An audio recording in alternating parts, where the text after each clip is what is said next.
taste of coal dust coats your tongue differently when you realize it might be the last thing you ever taste.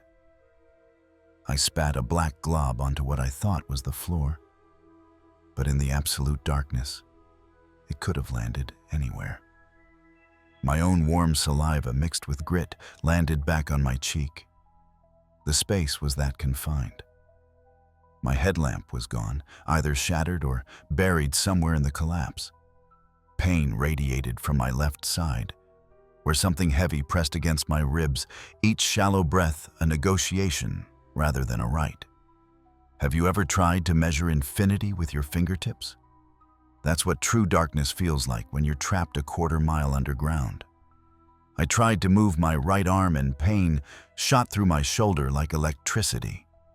Something warm trickled down my temple, matting my hair.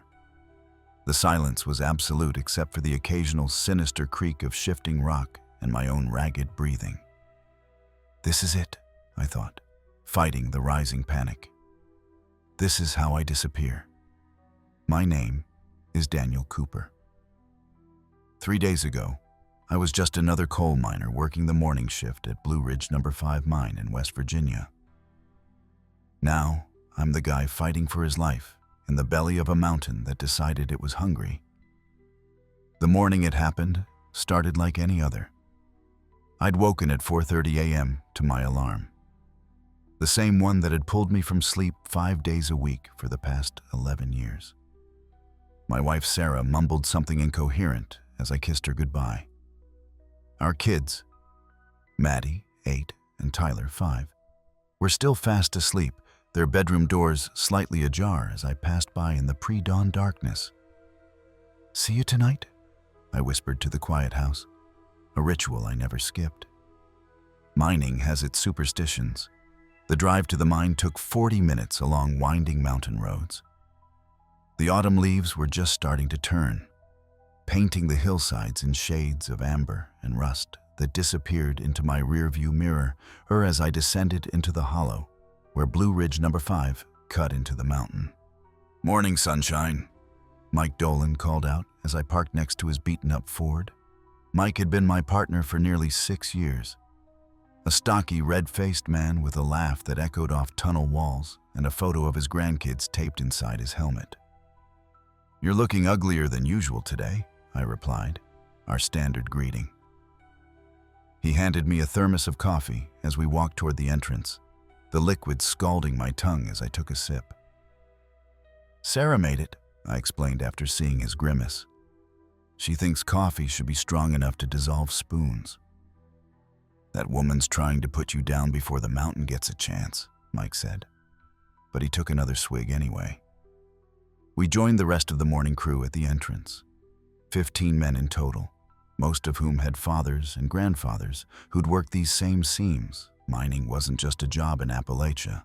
It was heritage, identity, birthright. Even as the industry declined, even as we watched neighboring towns wither when their mines closed, we clung to the work like our pickaxes to coal. The elevator cage descended with a metallic groan, carrying us down the main shaft. We dropped 800 feet in just under a minute, my ears popping as we sank deeper into the earth. The familiar knot of tension formed in my stomach, not quite fear, but a healthy respect for where we were headed. The mine superintendent, Bill Hatfield, met us at the bottom.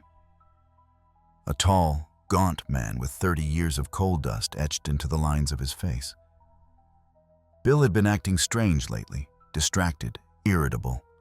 Rumors circulated that the company was pushing for higher quotas, despite recent safety inspectors noting concerns about stability in the eastern tunnels.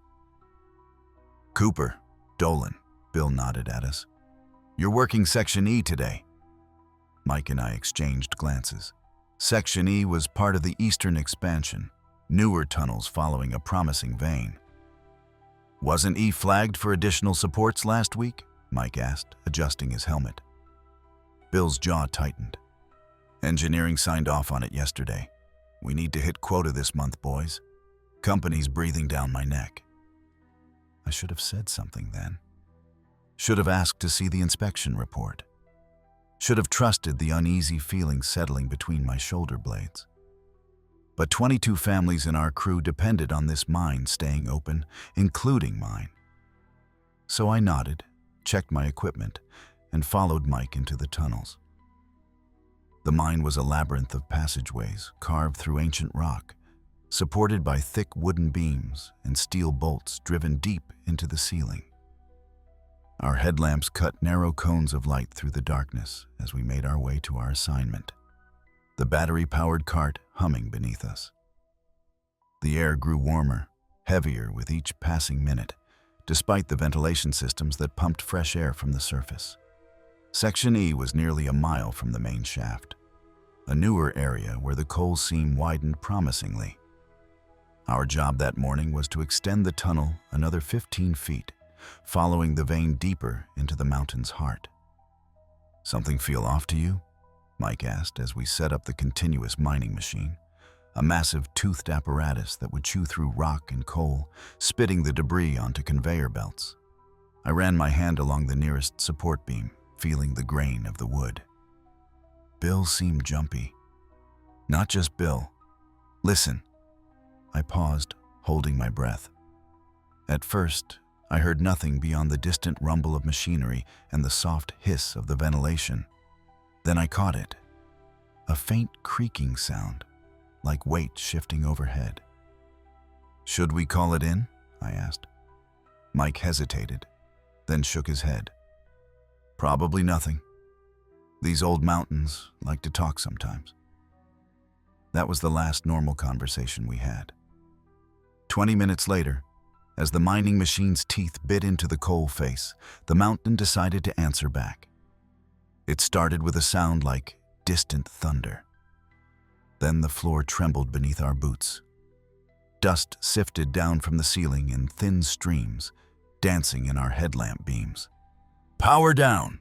Mike shouted, already reaching for the machine's controls. I grabbed the radio from my belt. "Control, this is Cooper in Section E. We've got movement here. Possible." The rest of my words were swallowed by a deafening crack. The support beam nearest to me splintered like a toothpick. Then the world came crashing down. I remember the roar, the feeling of being swept sideways by an invisible hand, the impact as something struck my helmet. Then nothing. Consciousness returned in fragments, pain, darkness, the taste of blood and coal, the crushing weight on my chest that made each breath a battle, the absolute, smothering darkness. I lay there for what felt like hours, drifting between awareness and oblivion, before my training finally cut through the fog of pain. First rule of a cave-in: assess your situation, stay calm, conserve energy and oxygen. Easier said than done when you're buried under what feels like half a mountain. I tried to take inventory of my body, working from head to toe. My head throbbed where something had struck my helmet, which had apparently come off. My right shoulder screamed in protest with the slightest movement. Dislocated, maybe. Ribs on the right side flared with pain when I breathed too deeply.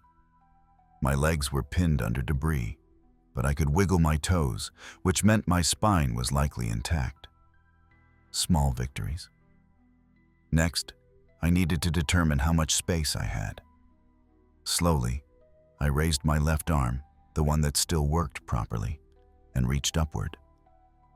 My fingers met solid resistance about 2 feet above my face. I explored the space around me as best I could.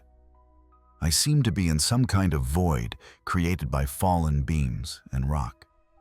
Perhaps 3 feet wide and 6 feet long, a tomb of stone and timber. The thought triggered a wave of panic that rose from my gut and threatened to overwhelm me. My breathing accelerated, using precious oxygen. Black spots danced in my vision, though in perfect darkness, how could I tell? "Stop," I said aloud, my voice startlingly loud in the confined space. "Stop it right now, Daniel." Talking to myself might seem crazy, but the sound of any voice, even my own, helped anchor me to reality. I forced myself to take slower breaths, to think methodically. Water. I needed water. My tongue felt swollen, coated with dust. I remembered my canteen attached to my belt. Miraculously, it was still there, though awkwardly pinned beneath me. After several minutes of painful maneuvering, I managed to work it free and unscrew the cap. The lukewarm water was the sweetest thing I'd ever tasted, washing away some of the gritty coal dust. Conservation was critical. I allowed myself 3 small sips, then reluctantly recapped the canteen. I had no idea how long I'd need to make it last. Next priority, light. My headlamp was gone, but I always carried a backup, a small flashlight in my breast pocket. My fingers fumbled for it, ignoring the stabbing pain from my injured shoulder. Please, please, please. The smooth metal cylinder was still there. I pressed the button, holding my breath. A beam of light cut through the darkness, so bright it hurt my eyes. I nearly wept at the sight of it. Shadows leaped and danced across the jagged ceiling of my prison as I surveyed my surroundings. I was indeed in a pocket formed by a collapsed support beam that had fallen against the tunnel wall, creating a triangular space. The beam itself lay partially across my chest, explaining the pressure. Rocks and debris filled most of the remaining space, including a pile that trapped my legs from the knees down. The air was thick with suspended dust that swirled in the flashlight beam. No immediate way out was visible. I was well and truly trapped. "Mike?" I called out, my voice echoing in the small space. "Mike, can you hear me?" Nothing. Just the occasional settling of rock and my own breathing. I clicked off the flashlight to conserve its battery. The darkness returned like a physical weight.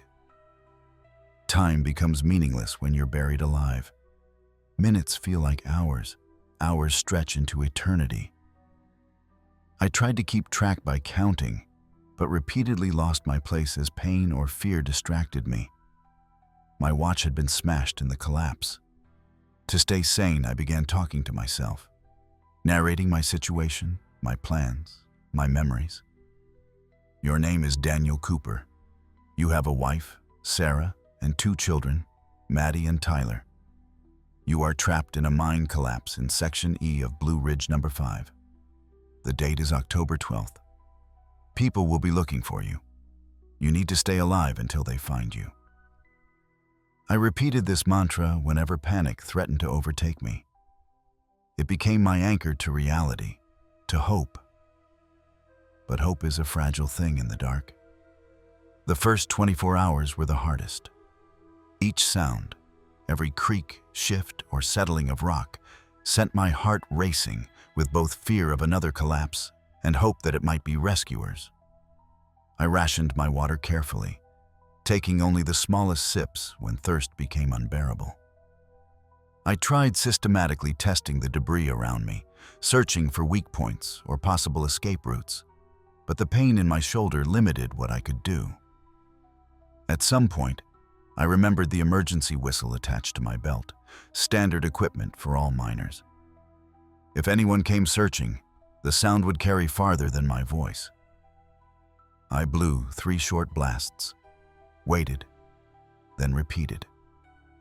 The shrill noise bounced off the stone walls of my prison, painfully loud in the confined space. No answer came. After what felt like a day, though I had no real way to measure time, I made my first serious attempt to free my legs.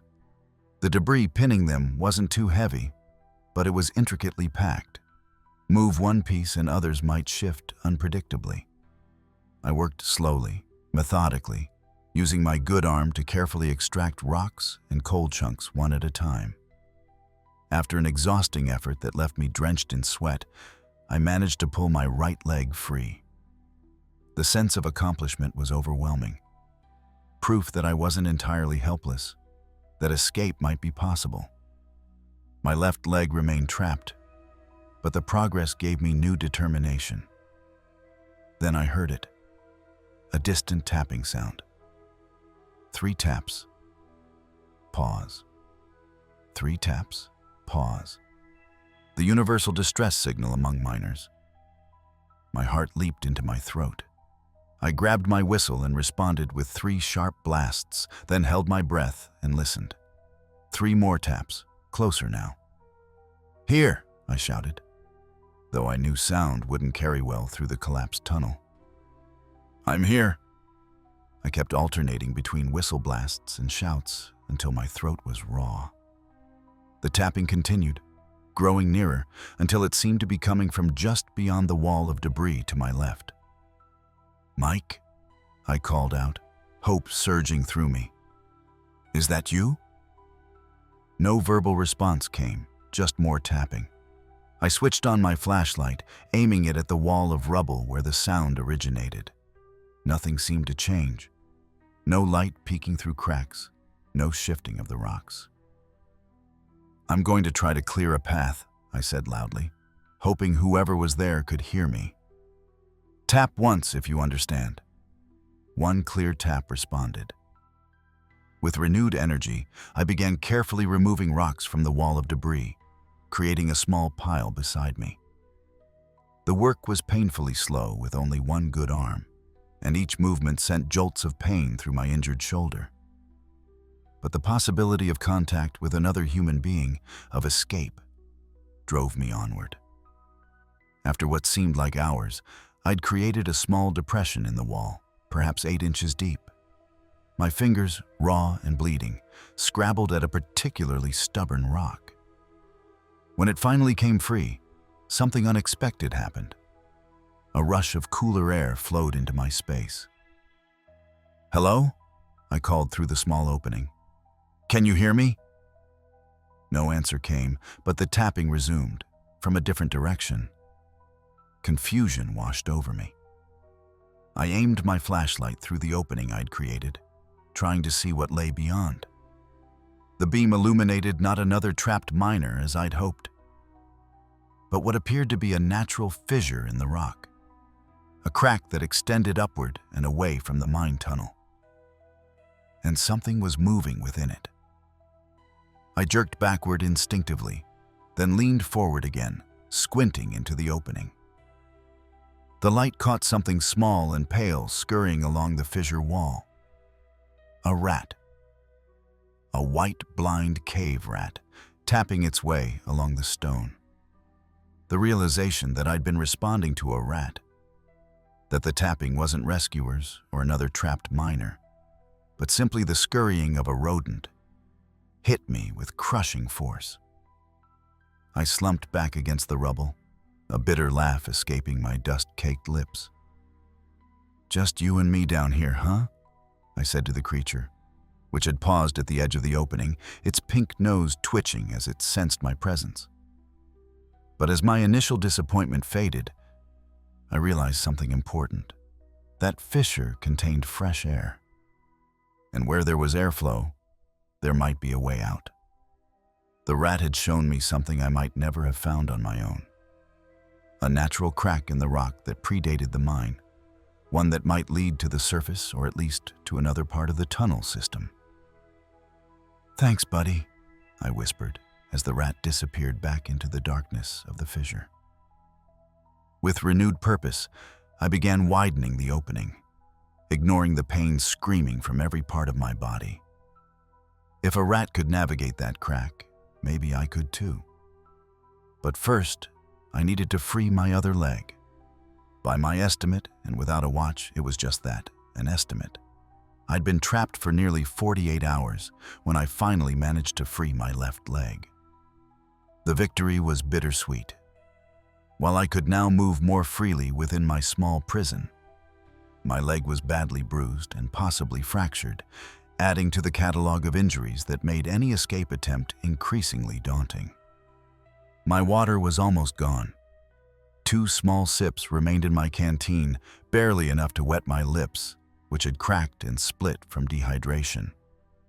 Hunger had become a constant presence, a hollow ache that occasionally twisted into sharp cramps. The flashlight battery was failing too, the beam growing dimmer with each necessary use. I relied on it less and less, preserving its life for only the most crucial moments. Spending the rest of my time in a darkness so complete it felt like a physical substance pressing against my eyeballs. But I had a plan now. The opening I'd created to the natural fissure had revealed a possible escape route. I'd spent hours widening it, carefully removing rocks and debris until it was just large enough for a man to squeeze through. A man in better shape than me, admittedly, but it was the only option I had. Before attempting the passage, I took inventory once more. My injuries were significant. Dislocated shoulder, possibly broken ribs, definitely a concussion, and now a leg that protested bearing weight. My resources were nearly depleted, almost no water, no food, and a failing flashlight. But I was mobile, conscious, and had found a potential way out. Those were the assets that mattered. I allowed myself one more sip of water, leaving the last for what might be a final, desperate need. Then I began the arduous process of squeezing through the opening I'd created. The passage was tighter than I'd hoped, barely wider than my shoulders. Sharp edges of rock scraped against my already battered body as I wriggled forward, using my good arm to pull myself along. Every movement was agony, my injured shoulder and ribs screaming in protest.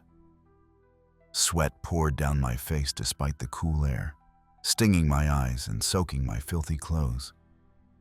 After what felt like an eternity but was probably only minutes, I managed to pull my entire body into the fissure. The space opened slightly here, allowing me to catch my breath in a slightly less confined position. The air was noticeably fresher, carrying a faint mineral scent that wasn't just pulverized coal dust. I clicked on the flashlight, its beam now alarmingly weak, to assess my new surroundings. The natural fissure extended upward at a steep angle, occasionally widening into small chambers before narrowing again. The walls were slick with moisture in places, suggesting water had once flowed through here, perhaps still did during heavy rains. Most importantly, there was air movement, subtle but unmistakable. Air was flowing from somewhere to somewhere, and where air could travel, perhaps so could I. I began the slow, painful process of climbing upward through the fissure. The angle was steep enough that I frequently had to wedge myself between opposing walls to prevent sliding backward. My injured leg trembled with the effort of bracing against the stone, and my one good arm quickly exhausted itself, finding handholds in the slippery rock. Progress was measured in inches rather than feet. Each minor advancement required careful planning and execution, with frequent pauses to rest my screaming muscles. The darkness ahead revealed itself reluctantly in the dying beam of my flashlight, offering no clues about how far this passage might extend or where it might lead. After what seemed like hours of torturous progress, I reached a chamber slightly larger than the others, perhaps 6 feet in diameter. Here the fissure branched in 2 directions, one continuing upward at the same steep angle, the other extending more horizontally. I paused, trying to gauge which option offered the better chance of escape. The upward path might eventually reach the surface, but could also narrow beyond passability. The horizontal path might connect to another part of the mine tunnel system, but could just as easily terminate in a dead end. I tried to feel the air movement, to determine which route the fresh air was coming from.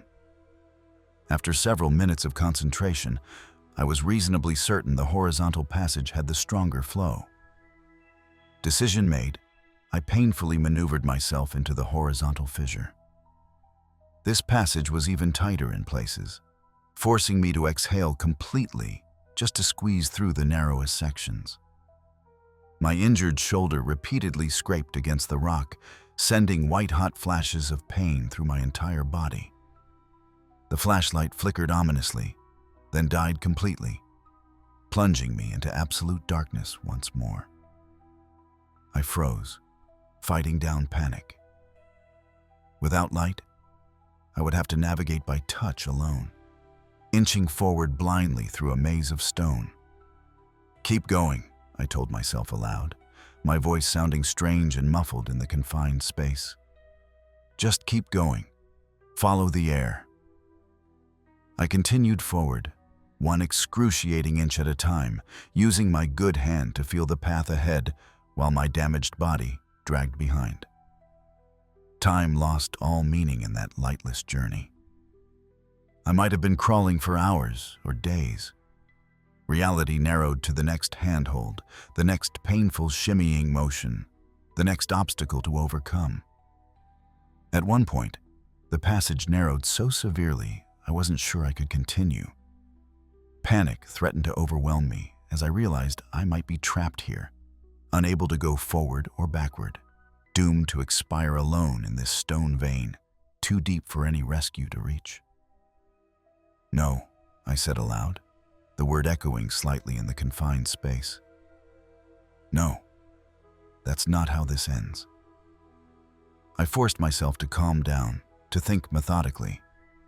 If I couldn't go through, perhaps I could go around. I felt along the walls, searching for any alternative route or weakness in the rock. Near the floor of the passage, my fingers encountered a different texture. Not solid stone, but something looser, more gravelly. Debris that had accumulated over time, perhaps, or a naturally softer section of rock. I began clearing this material, scooping it behind me, creating a small depression near the bottom of the narrowest section. The work was slow and exhausting, performed entirely by feel in perfect darkness. But gradually, I created enough space to potentially squeeze through at the lowest point. Taking a deep breath, as deep as my injured ribs would allow, I pressed myself flat against the floor of the passage and began wriggling through the opening I'd created. The space was so tight my chest could barely expand to draw breath. Claustrophobic panic clawed at the edges of my mind, but I fought it back, focusing only on moving forward one increment at a time. For a terrifying moment, I thought I was stuck, wedged immovably between unyielding stone above and below. But with one final, desperate push, I slid through to the other side, where the passage mercifully widened again. I lay there for several minutes, gasping for breath, allowing my racing heart to slow. When I finally gathered enough strength to continue, I noticed something different about the air. A subtle change in its quality that I couldn't immediately identify. Then it hit me. The smell. Beyond the omnipresent coal dust and my own rank sweat, there was another odor, the faint but unmistakable scent of diesel fuel and machine oil. Mine equipment. I had to be nearing an active tunnel. With renewed determination, I pushed forward, following the horizontal passage as it gradually widened. The darkness remained absolute, but now my other senses were heightened to near painful levels. Every sound, smell, and tactile sensation providing crucial data about my surroundings. After another eternity of painful progress, my outstretched hand encountered not stone, but something manufactured, smooth metal, cylindrical. A pipe of some kind running along the wall of the passage. This was man-made infrastructure, probably a utility conduit for the mine. I followed it like a lifeline, my pace quickening despite the pain as hope surged through me.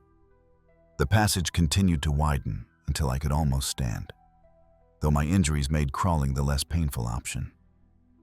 The pipe led onward, occasionally joined by others, electrical conduits, ventilation ducts.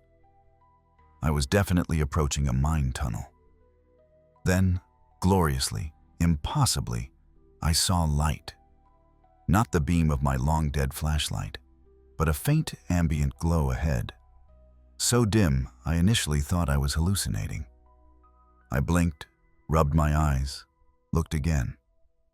It remained. A grayish illumination that after 70+ hours of darkness looked as bright as a summer day. I moved toward it with new urgency, my battered body finding reserves of energy I didn't know existed. The passage widened further until I was in what appeared to be a maintenance crawl space running alongside a main tunnel. The light was coming from emergency bulbs spaced along the tunnel wall, the dim backup lighting that activated when main power was cut. I'd reached an intact section of the mine. The realization nearly undid me. After so long in darkness and solitude, the evidence of human infrastructure, even something as simple as emergency lighting, felt overwhelming. I choked back a sob, unwilling to waste moisture on tears when my body was so desperately dehydrated. The crawl space terminated at a small access door, locked from the other side, of course. I hammered on it with my fist, hoping against hope that someone might be within earshot. But the sound seemed pathetically weak, even to my own ears. I examined the door more carefully, looking for weaknesses. The hinges were on the other side, but the lock mechanism was visible, a simple latch that could potentially be manipulated from my side with the right tool. My multi-tool. I'd almost forgotten I had it.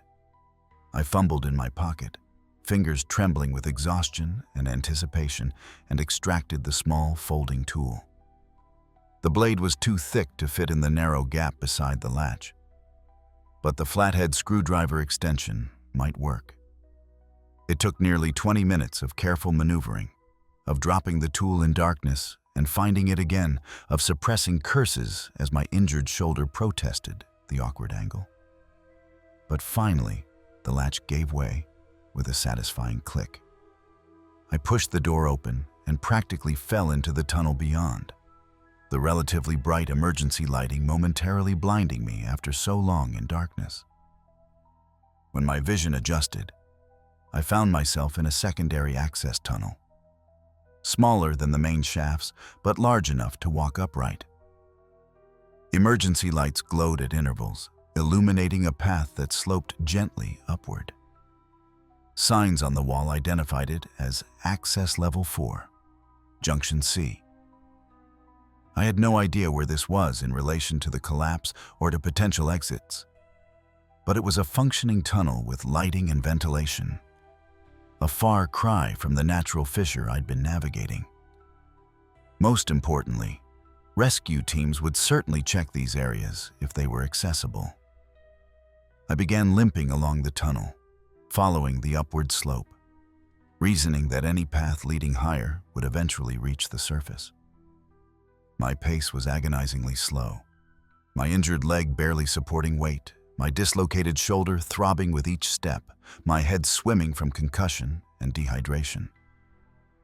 After perhaps 15 minutes, I reached a junction where the access tunnel intersected with a larger shaft, a main thoroughfare with rail tracks for equipment carts. A sign identified it as Shaft 17, which meant little to me in my disoriented state except that it was a major tunnel, one that rescue teams would prioritize.